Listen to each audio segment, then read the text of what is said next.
Good evening. Such a pleasure to welcome you all tonight. This is our first Artist and Artist Lecture of this season. And I'm Kelly Kivlin. I'm an Associate Curator here at DIA. Before I introduce Jennie, I just want to share a few thank yous for making this program possible. We'd like to thank the New York City Department of Cultural Affairs for their generous support, and Brooklyn Brewery, of course, for the complimentary beer.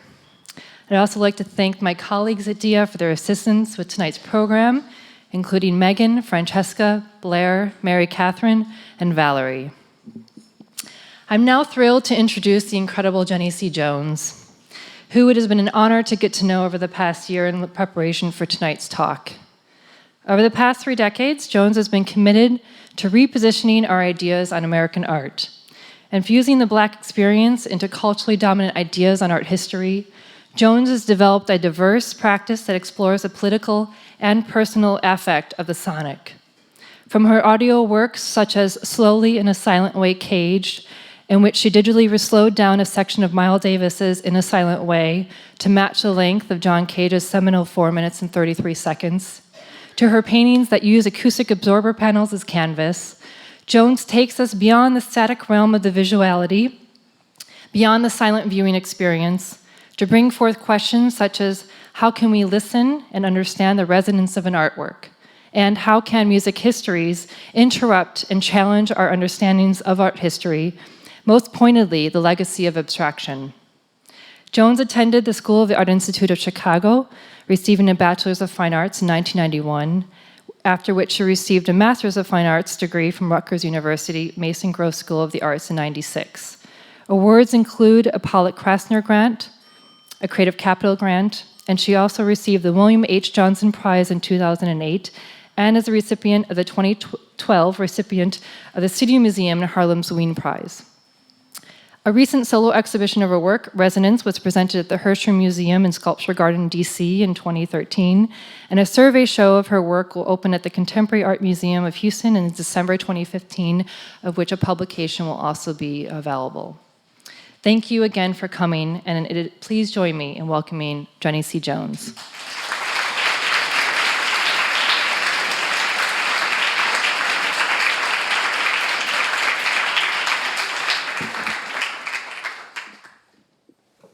Thanks, everyone, for coming. I don't know whose bio that was. That sounded bigger than I feel.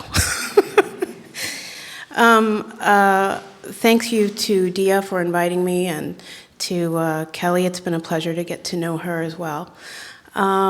There's so much information buzzing around Agnes right now with her show at the Tate, and that will be coming to the Guggenheim. There's a new biography that's out.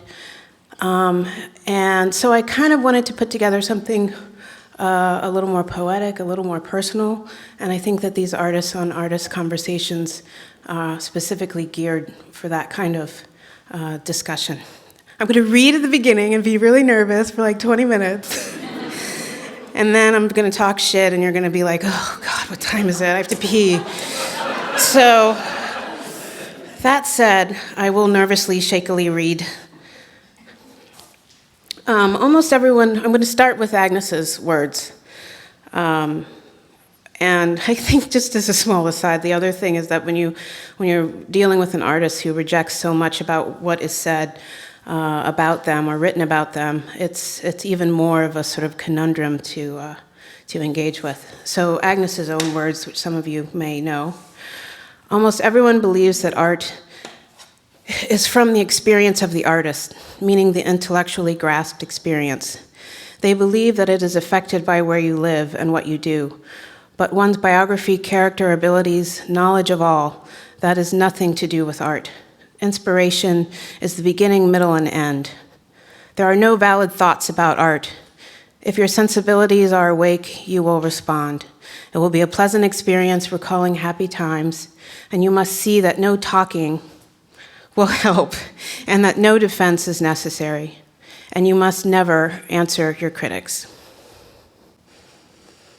So, shaky hands. Wow. There's a Mount Everest-sized argument to all that Agnes puts forth in that statement.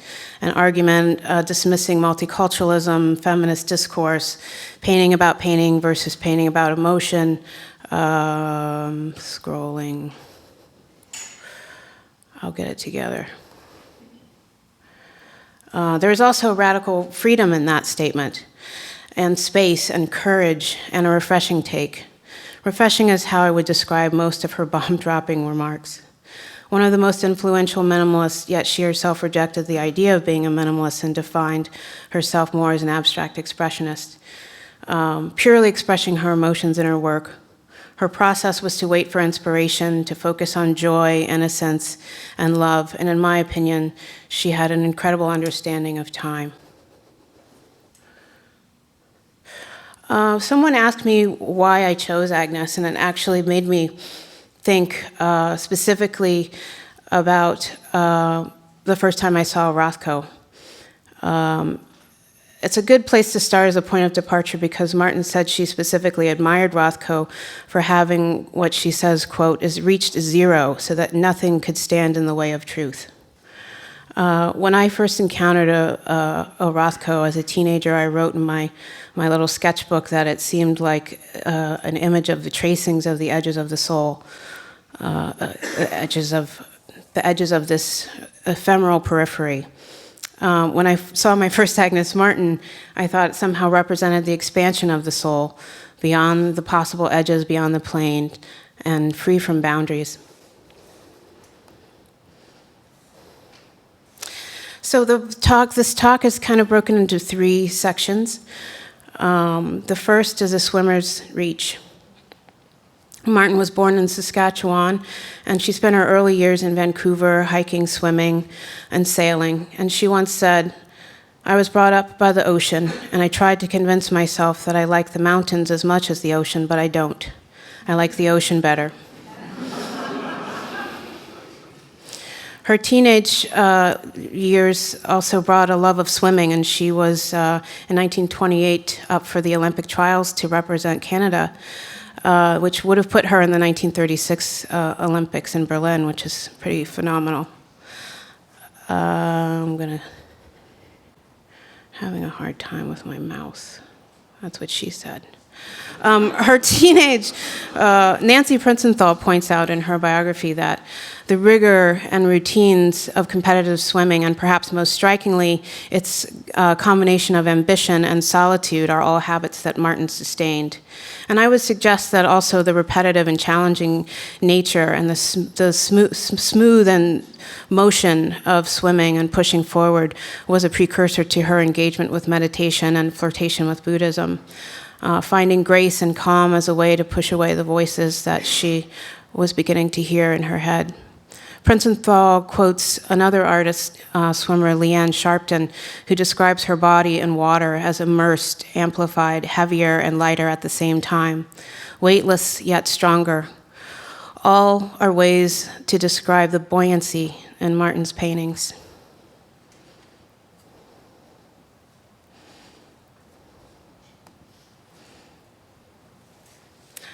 This is The Night Sea. It's 1963. And I thought this was, I did a lot of sort of mashups here. We're going to have like a 17th century moment and then a 1977 moment and some music and film. But when I thought about the swimmer's reach and that beautiful image of her in the studio reaching and that gesture that, you know, she spent her whole most intimate moments in the studio with that stretch, it was interesting to also look at some of the early works that are blue that you don't see coming up again later. And most of other works are untitled, but this was specifically titled The Night Sea.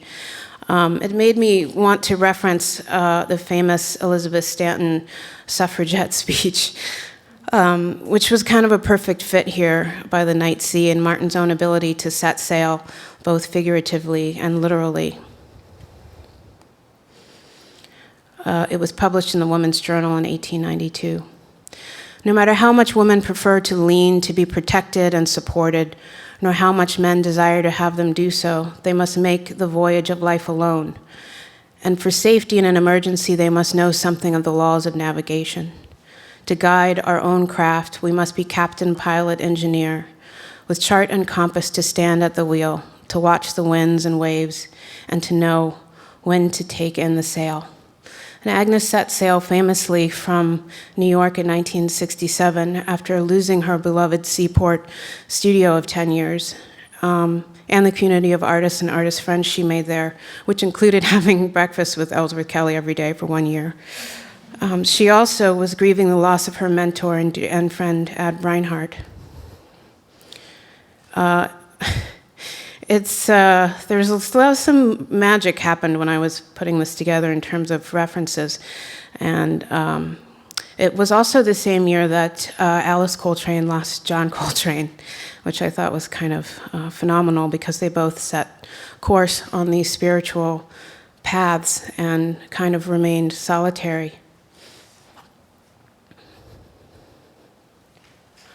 So Agnes completed one film in 1976. This is kind of a hard turn, but it'll all make sense eventually. As a painter and a master of graphite, why would you want to start through the window of film? Several reasons, mostly motion and breath. I have not had the chance to see this film as much as I've read about it and seen stills, but I have a feeling that I have a full understanding from the description of it. MoMA describes Gabriel as a historically unique work that both illuminates and complicates our understanding of the artist and her paintings. My movie is about happiness, innocence, and beauty, Martin observed. It's about this little boy who climbs a mountain and all the beautiful things he sees. Whatever tension exists in Gabriel comes from transition, variation, the difference between shore and land, snow and desert, silence and Bach, solitude and movement, abstraction and nature.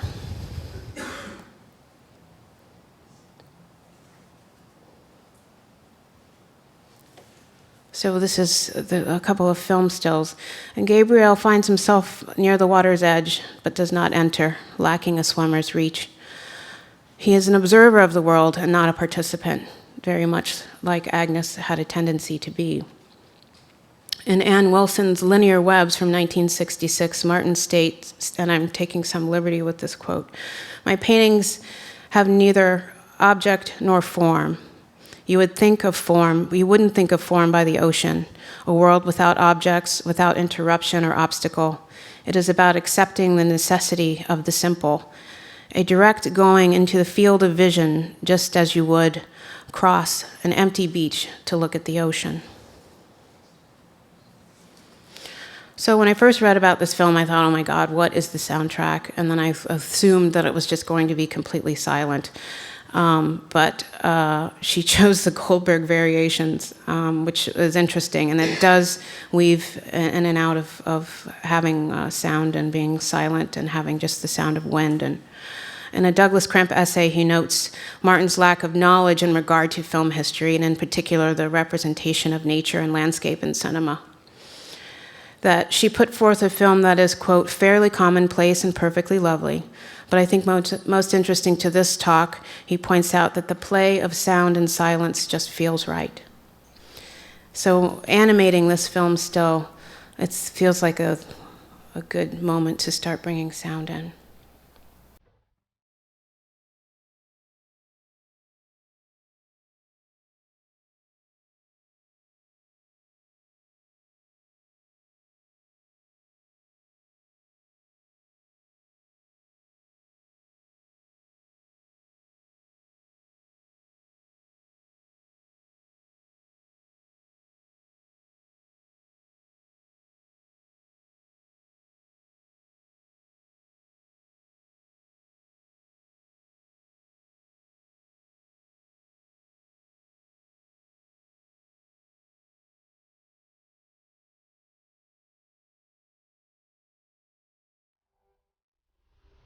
It's pretty perfect that she chose that. I mean, what other soundtrack would there be for a little boy just marching through the world and being in the landscape and exploring, but also never really confronting the viewer and never making himself, really revealing himself directly to the audience. So I stretched in all kinds of directions, and when reading about Gabriel, it did make me think of one of my favorite films by Francois Truffaut, his first feature film from 1959, 400 Blows. It came to mind really quickly also in terms of Agnes having a proxy and Truffaut having Antoine Donnel be his proxy, reconstruction of his trials and tribulations as a child, described as unsentimentally portraying aloof parents, oppressive teachers, and a life of petty crime. But Gabriel might as well have been an American daydream that Antoine was having on his city life. If only for a moment, the truth, freedom is encapsulated for Antoine in this film during the last 5 minutes when he finally makes it to the beach. And if you haven't seen this film, the last 5 minutes are pretty phenomenal. And I can talk to Katrine about this later. And Terrence. I wouldn't even try to speak any French. Thank you. Merci.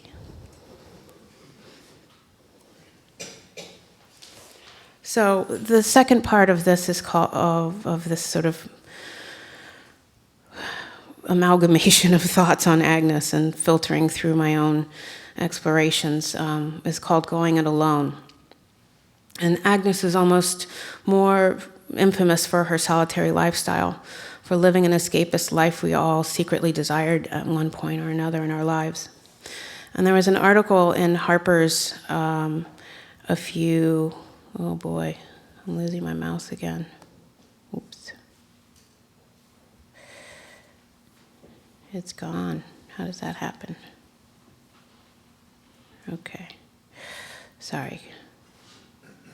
Going It Alone, The Dignity and Challenge of Solitude was an article written in Harper's Magazine in April 2015 this year. The article was a biographical investigation of selfhood.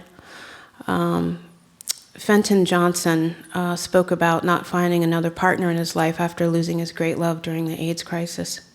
And he has since spent his life in solitude studying theology and began to investigate the lives of creative people who live mostly, if not all of their lives alone, with the companionship of their work. And Johnson refers to these people as solitaries, which I liked and I identified with as a woman in her 40s who's single with no kids. You think, oh God, the spinster word can't really apply anymore. There has to be another definition for the sort of owning it. So solitaries.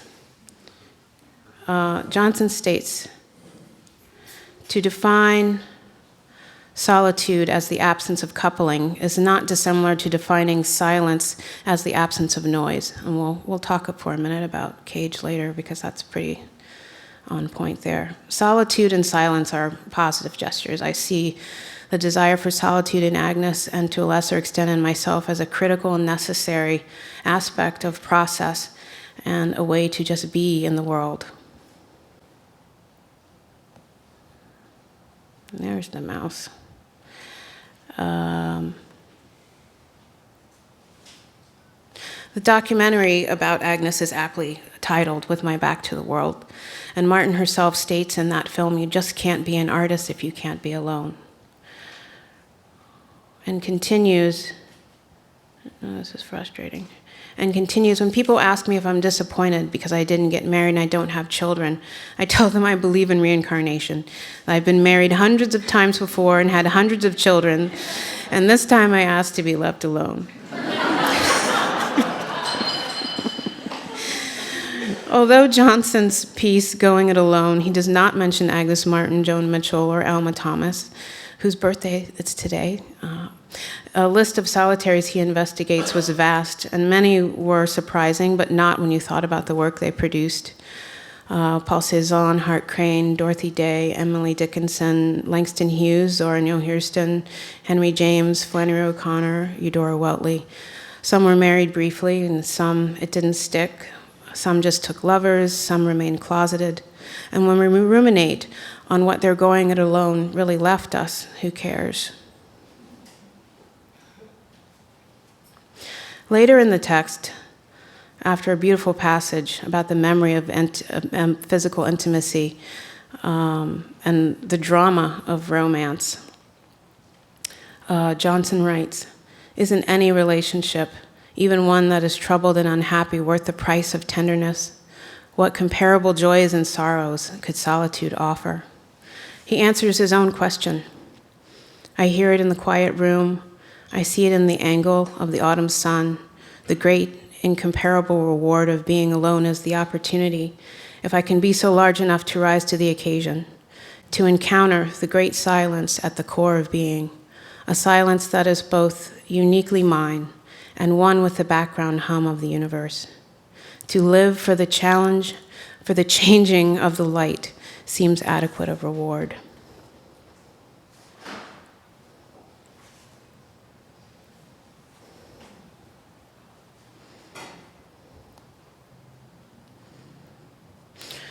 So Antoine is lost in the landscape, and we see a section of that last scene next to one of Agnes's gray paintings from the 80s. And as much as she would deny being engaged with landscape, it's absolutely apparent that she was, even if it was feeling her presence or absence from that landscape. Landscape without character, the figure gone, and the reward of changing light. So here we're time traveling. This is a Pietro Antonio Rotari painting from the 1750s. And I thought of this because when we close our eyes to the landscape, we think we vanish. It's almost like an ostrich with their head stuck in the sand, but we don't. And we are then confronted with our own interior world. This portrait is titled A Portrait of a Young Girl Hiding Her Eyes. It's not titled Weeping or Blushing.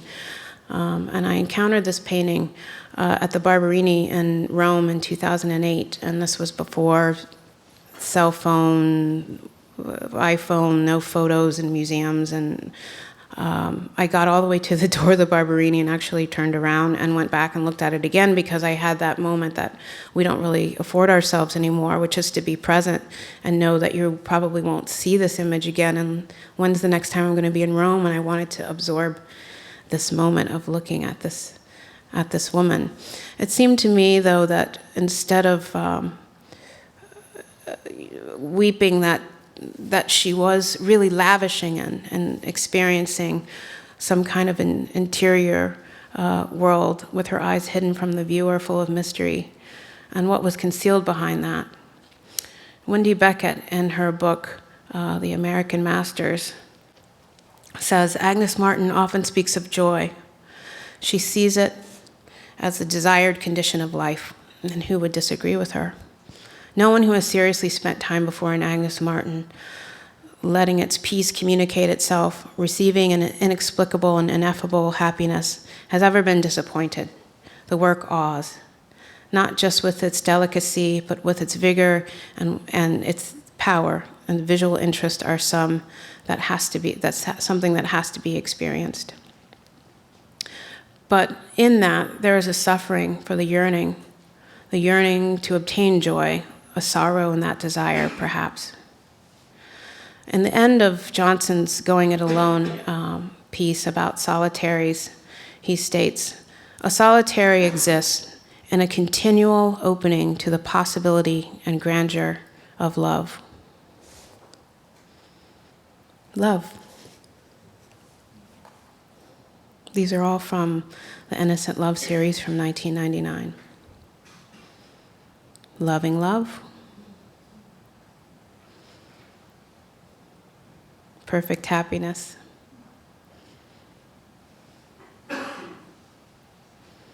Far away love.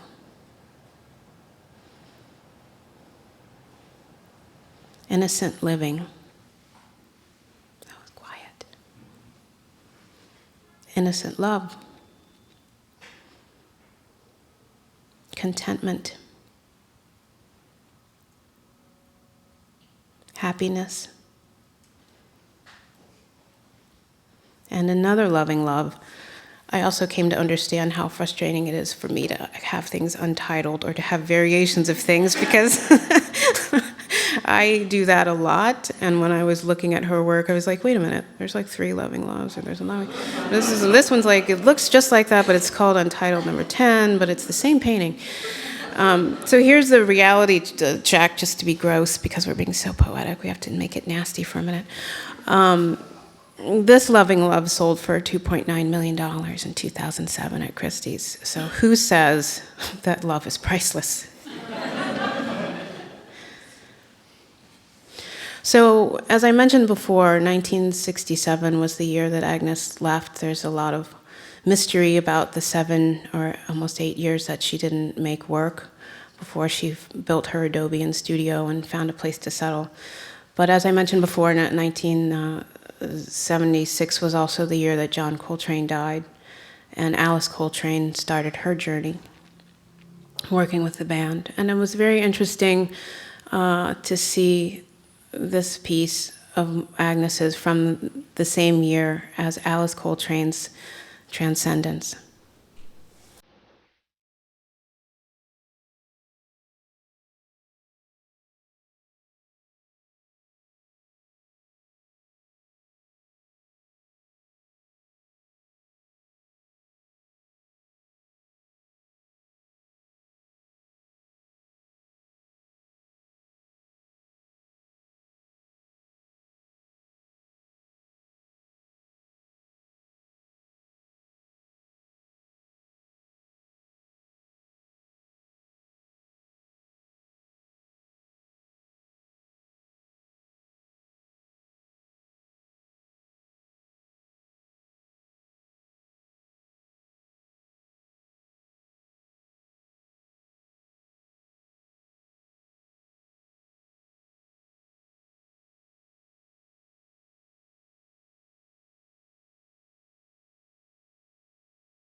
So if you don't know Alice Coltrane, you will have to go out and listen to the rest of that amazing song. It's probably about 25 minutes long. She studied harp at Juilliard before she met John, and then she ended up founding her own ashram and going on a spiritual journey that is really sort of interesting when we think about these two women and having sort of similar paths. I love being able to put two people together that don't belong together, but they fit. So this is a good opportunity to move into the next section, which is Silent Systems and Language. And this is a 1953 proportional notation score of Cage of 433. I'm not going to talk about 433 because if you look it up, you'll see a dead horse, a drawing of a dead horse that's been beaten to death. A lovely artist rendering, probably. But it's interesting to think about the notion of silence. And Agnes considered music the highest form of art. And she said, our response to line, tone, and color is the same as our response to sound. And like music, abstract art is thematic. It holds meaning for us beyond expression in words. And I think that her own use of the pencil line that runs throughout all of her work over the decades seems to be this gesture that's a symbol of silence, in the same way that you might write a line to represent a rest or a break in music notation. So I decided to nerd out a little bit and actually sort of bring a visual, a lot, bring an image of the Goldberg variations, because I thought about Agnes's interest in the grid and mark making in line, and my own interest in music notation and graphic scores and visual ways of representing sound and pattern. And the Goldberg variations were written for harpsichord by, I'm going to read the little thingy, by John Sebastian Bach, and they consist of an aria and a set of 30 variations. They were first published in 1741, which is strangely around the same time as the Rotari painting that we saw. The work is considered to be one of the most important examples of a variation of form. They're named after Johann Gottlieb Goldberg, who may have been the first performer, just as a factoid, fun fact. So form in this context is after the initial statement of the aria at the beginning of the piece, there are 30 variations of that. And the variations do not follow the melody, but rather they use the bass line. So we could say that Agnes's bass line was the grid, and that she spent her whole life and her art-making investigations working with variations on a theme. This is an example of a page of her notebooks, and it makes sense that she was deeply interested in systems and structure in this other way that is not so apparent in her work. But it's a fractional, proportional notes. She would have inspirations. She would see the pieces would come to her, moments of inspiration on a much smaller scale, and then she would do calculations, true or not true mathematically, to upscale them. And she consistently worked in the same size. It was kind of a moment to sort of pair up the way music scores are written and musicology is constructed through math, and the way that she was thinking about this. So it was it made a lot of sense to me on another deeper level why she would have enjoyed the Goldberg variations.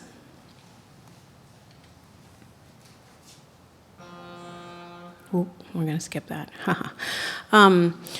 Another offering of variations was Richard Landry's Quad Suite, 6 variations for Agnes Martin in 1972. The video databank describes this durational piece as capitalizing on the visual aspect of musical performance. Quad Suite explores the essential link between the image of music and its sound. In 6 variations, the camera is riveted to a close-up of the upper frets of Landry's guitar, maintaining an image of sound easily identifiable with the grid field paintings of Agnes Martin. This is from 2013. This is my own work, weird foreshadowing to this evening, titled A Score for Agnes. It's collage paper, 16 by 20 each.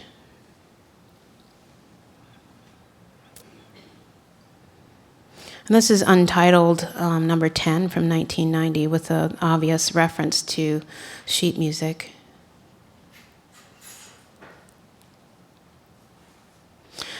So Agnes was interested in the grid, the linchpin of modernism.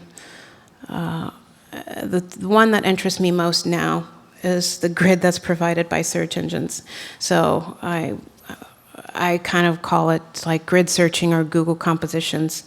That's a lot of strange reframing and comfort from repetition, and often just irony and simplicity and odd cosmic pairings start to happen when you do this. We'll see a few other examples. And I wanted to show a couple of her works on paper, which happened to also be 12-inch, which I thought was interesting because of their relationship to LP size. These are 1991 prints, Untitled, at the Stedelijk. They are lithographs on vellum. on vellum. Valium. It's a material from outer space. They look very similar to On a Clear Day, which is a more famous early set of prints, but these came later.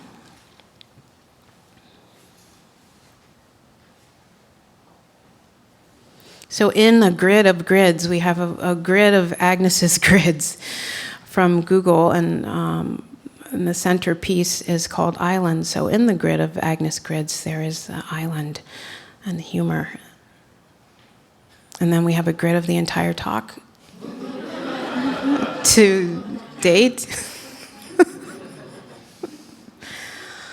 And this is a successful experimentation in infiltrating the grid and renaming. So if you Google search double bold bar line, which is a music term for the end of a measure, the piece that I titled double bold bar line has infiltrated into coming up as a definition. So I think there's an interesting conceptual playground, even though I personally kind of push up against technology and dislike it a lot. There's humor to be found. So I would be remiss to not also make a connection to the 2012 Manil exhibition entitled Silence, which was an incredible look at visual artists' interpretations of silence, and how in the case is the John Cage 433 score that we saw earlier, the notation, and my work, and Rauschenberg's white painting. So this was like, wow, that happened. Okay. Like art school fantasy dream day or something. So grid searching, Google compositions, and composition paper.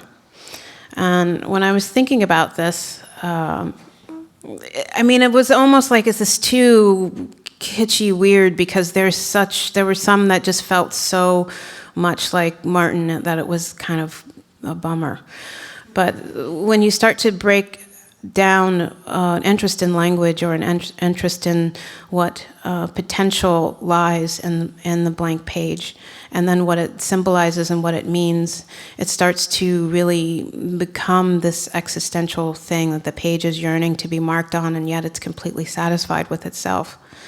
There is something called blank page syndrome, which is different from writer's block, evidently, but it's like a psychological phenomenon about being stuck in front of a blank space. But in looking at composition paper and moving into that area, it was pretty impossible to not get to Ellen Gallagher. And this piece is titled Host. It's from 1996. An artist of my generation, a little bit older. Gallagher's influences include, obviously, the paintings of Agnes Martin, but also the repetitive writings of Gertrude Stein. If neglecting that biography as meaningless, as Agnes put forth in the beginning quote here, then identity politics are out of the window. Gallagher boldly reconstructs a language of grotesque, exaggerated, racist elements in pure pattern, saturating us with form and simplicity. Gallagher's work just bothered me to no end. I was in grad school when I first saw her work, and I think it bothered me because I wanted to go to the territory of the blank page, and I felt satisfied with it, and I felt very much like it kicked open the whole discussion of needing to impose in one way or another, no matter how satisfied we may be with emptiness, that we had to make our mark, and that even the gesture of a brown hand making that mark still needed a signifier on it. So in 96, this also opened up a dialogue with a very good friend of mine, Franklin Sermons, about minimalism as a place or space for strategically intersecting, inserting content. And it took me until 2011 to find a material means in which to do so. I went through a long phase that landed me in sound, and sound opened up a whole other way of talking about these issues. But while Gallagher's work is placed very quickly next to Agnes Martin. We just as easily could have placed her work next to grid systems found in quilting. And this is Linda Petaway, born in 1929. The piece is entitled Log Cabin. Single block variation. Here we are again with the ladies and their variations. Single block variation with tied yarn, and it's made in 1977. There's some corduroy in there, and it is 88 by 78 inches. And this was real mojo to go from here to here so easily. Like it was, and I wasn't like researching quilts to find something that looked like a Gallagher. It was pretty fast. And here's another quilt, and this would be by, I believe, based on their birthdays, the mother, because this is Pearlie Kennedy Petaway, and this quilt is called Bars, work clothes quilt. It's circa 1950.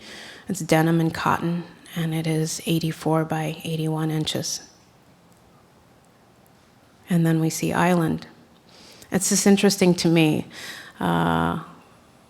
Date-wise, again, like that you would, now it's a party, that you would not necessarily put these together, and we still segregate and separate our histories, our music histories, art histories, feminist histories are still incredibly separated, even though the same historic moments. 1956, 1951. And this is another Gallagher, which is untitled. Oh, those little lips. And here we are with audience. So this is a film still from 400 Blows, from Truffaut's film, which I think is one of the first times that an audience is confronted with an audience in film history, that you, as an audience, are being looked back upon. And I chose this for a couple of reasons. The audience was a big concern for Agnes, enough that she would isolate, but she also desired, and I think that this would be her ideal audience. Full of wonder and easily seduced and lost in their imagination and inspired and gazing with purity. And she titled works after giggling children, and she was a teacher. But the question of audience also leads to turning your back on the audience. So the last section is titled Dark Corners. And this is a photograph of Agnes in her studio in the probably like 60s, early 60s. And that is a photograph of me literally watching the paint dry at the Atlantic Contemporary Art Center in 2009. In other talks, when I talk about my own work, which now is going to feel so easy and so comfortable because I can't screw my own dates up that much. I referenced Miles Davis's radical act of facing away from the audience as needing to not be a performer, to be present with himself while he was playing, and to be present with his musicians without giving so much away to the audience, but letting them be in the position of witnessing. Anyway, that was a little aside. This is 1957, untitled, 34 by 34. I don't want to spend a lot of time in the dark corners, but they exist. That's where anxiety resides, and fear and grief, and that's where solitude becomes isolation. Martin's work seems punctuated with dark pieces once or twice a decade. And this is Decrescendo Dark, my own work from 2014, vertical into Decrescendo Dark. And if we start to replace joy with yearning, and the yearning becomes for itself, and to separate two spaces that don't quite meet speaks to this sort of yearning. This is a detail. The fracture is a gift, the space in between, full of possibility, never joining, the gap is yearning. It is a quiet, longing song, the quiet after a song, between tracks. The use of color and its ability to reverberate optically hums for me, and when you look at certain works of Martin, the whisper is ever present. This is Untitled from 2003.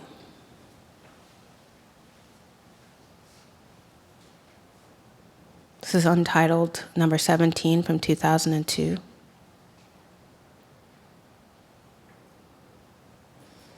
And I realized I had no installation shots, and it's strange when you start looking at work and you can't see physically the scale or how it exists. This is Deep Tone with Bold Double Bar Line from 2014. That's my work. And this is Homage to Life from 2003 of Agnes. So we move from black to gray skies, gray. There's a color and a non-color mixed together with a drop of light to make it natural, comforting, and easy. Clean, and yet the color of dust. Soft, yet the color of cement, steel, lead, or graphite. And simultaneously, a fluffy cloud full of the possibility of rain. There is generosity in that sky, far away from the binary. Generosity in the quiet, overcast days when the sun worshippers, my harsh enemies, go indoors. That's just from my journal. This piece is Untitled from 1958.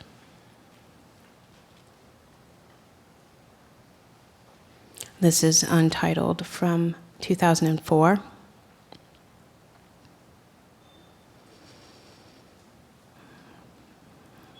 And this is brand new in my studio. Terrified that I put it in, but it was been very gray towards the end of the summer. So there are two pieces here of new work, getting more gestural and looking at tone bursts as content.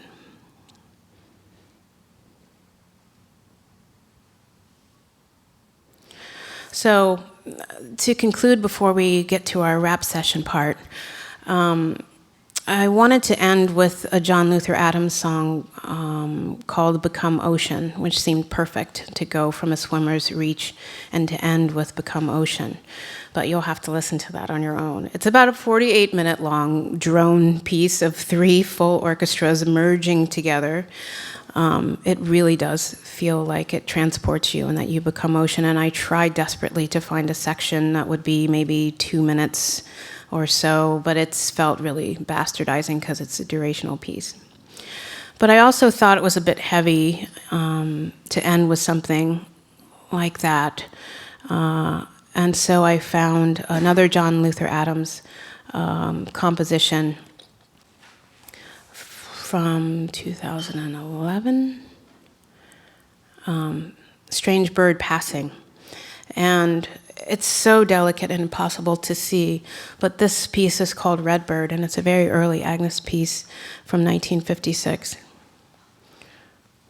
So, as I described inspiration, I also wanted to end with this last quote of Agnes and then some sound. As I describe inspiration, I do not want you to think I am speaking of religion, that which takes us by surprise, moments of happiness. That is inspiration. And I think that is as simple as Agnes noticing the red bird.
Thank you.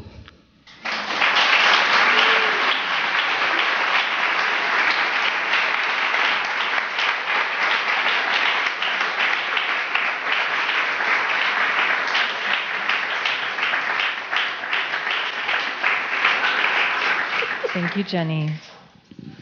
Hello? Can you? Okay, thank you, Jennie. I think we want to take the opportunity to open it up for questions. But if you don't mind, I'm going to ask one first. And I was thinking quite a bit about the titling of Martin's works, and then also sort of the bareness of them at times versus the titling in relationship to your own work and the sort of minimalist spirit as well as your channeling of the sonic resonance. And my question really lies in the sort of duality between both emotion and absence. And I'm wondering how that might, and it's kind of complicated maybe, but I'm wondering if you can speak to that in your practice. Oh, that's huge. I think there's always this play between presence and absence, and I think that, oh God, I almost wanted to quote Coco Chanel, who's like, well, you take one thing off before you leave the house, and then that's it. But it is the kind of reductive nature, and I think sometimes emptiness feels scary, and sometimes it feels so satisfying. Like I was talking about the blank page, it can be seen as a space for complete. For the imagination, for potential, but it can also be rewarding to look at without marks on it. As we, hopefully, you guys experienced, I think sound, I agree with Agnes, I think that sound and music has a way of really just shattering your chakras open and ways that visual art can do, but it feels more cerebral sometimes, I think, our emotional response to visual art. I don't think of two times that I saw something that move me to tears, and one was like, sadly, Van Gogh when I was like a teenager.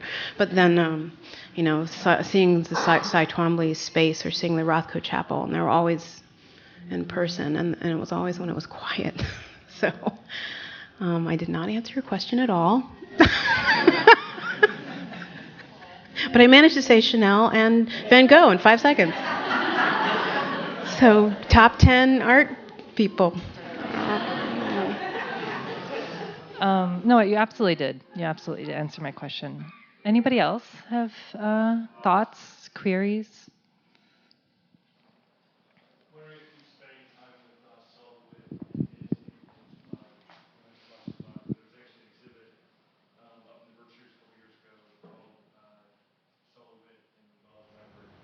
Ah. Oh. Yes. Oh, I didn't know. I did not know about that intersection. I didn't know.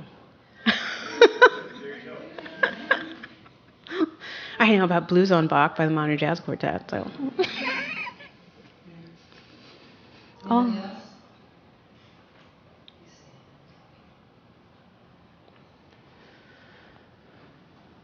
Oh boy.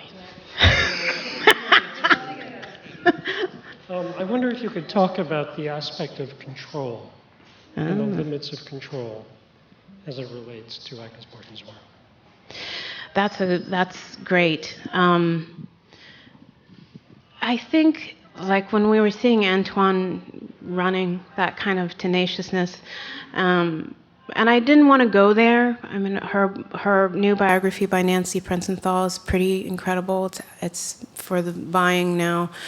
But, Agnes's own struggle with mental illness really, to me, showed how tenacious and strong and powerful she was to deal with that. And that, I think, is where control comes in. I think that control translates into her work because she had so much emotional and psychic energy containing her illness, even if that meant isolating as a way of containing it.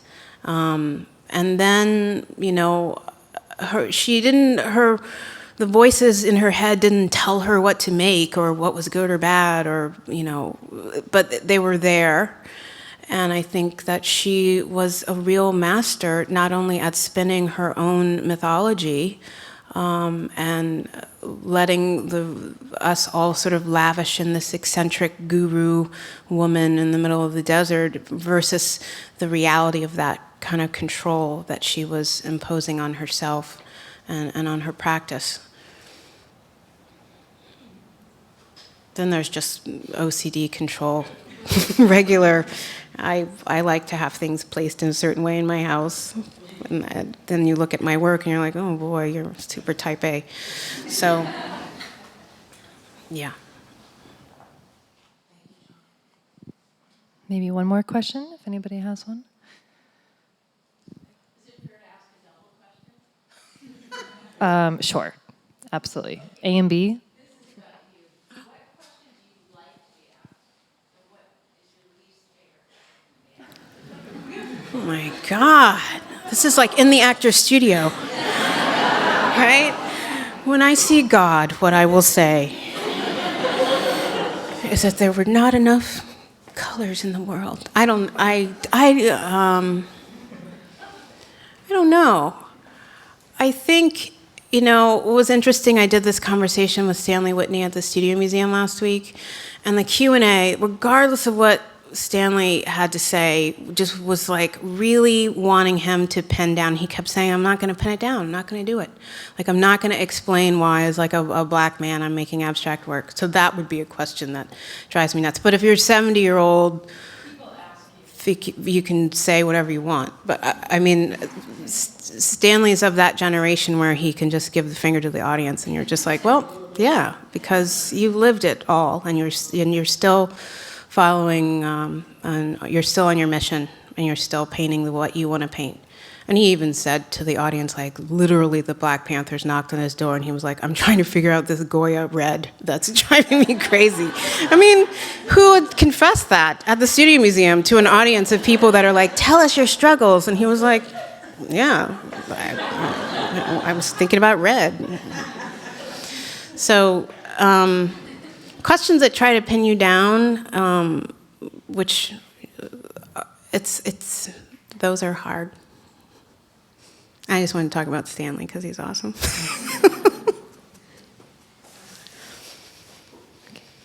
think that's it. Is that the second part of your question? Do you want to take one more, Jenny? Sure. Okay. Last question. Did she write, or can you be a little bit more specific? You mentioned Agnes Martin and spirituality. It's very clear, but I'm just curious. Yeah, I mean, I think she took her interest in Buddhism relates to, what I was talking about with John's question about control. I think her interest in Buddhism was really more finding a way of living. It wasn't something practiced temple-wise. It was like, here's a system of belief that makes sense for me to cope with the way I am in the world, how I see the world, how I exist in my body, how I believe in joy and happiness and innocence. And all of those things outside of the dogma really applied to just a way for her to be herself. Well, thank you all for coming, and thank you, Jenny, for